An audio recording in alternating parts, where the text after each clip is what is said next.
দীর্ঘ কয়েক বছর পর আমাদের বাড়িতে আসলে পানির কল বসানো হয়েছে। সো কল বসাইছি বাইয়ে বিদেশ থাকা অবস্থায়, কিন্তু কলের পাশে যে ইট দিয়ে যে গাঁথনিগুলো করে ওগুলো দেওয়া হয়নি।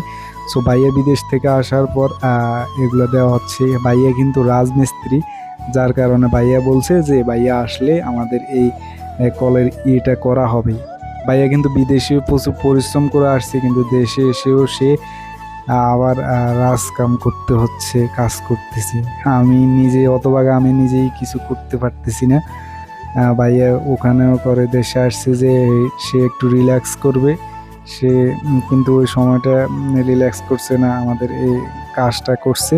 সো ভাইয়ার সাথে আছে আমাদের আজিম কাকা এবং ভাইয়া গাঁথনি করতেছে আমাদের কলের। সো এদিকে আমার ভাই নোমান কিন্তু হেল্পারে দিচ্ছে, পাশাপাশি আমিও টুকটাক হেল্পার দিচ্ছি। আমরা মশলা গুলুলে দিচ্ছি তাদেরকে, তারা দুজন মিস্ত্রি, আমরা দুজন হেল্পার। সো কলের ইয়েটা পাইয়ে এবং আজিম কাকা মিলে করে ফেলছে। সো আমি আমার জীবনে আসলে তেমন একটা কাজের সাথে যুক্ত হতে পারি নাই, যার কারণে আমি ওরকম কোনো পরিশ্রমের কাজও এখনো পর্যন্ত করি না। আপাতত পড়াশোনা নিয়ে আছি। যাক, সামনের দিকে পরিবারের মুখ উজ্জ্বল করার জন্য আমাকে কিছু একটা করতে হবে ইনশাল্লাহ। সবাই দোয়া করবেন আমার জন্য এবং আমার ভাইয়ের জন্য।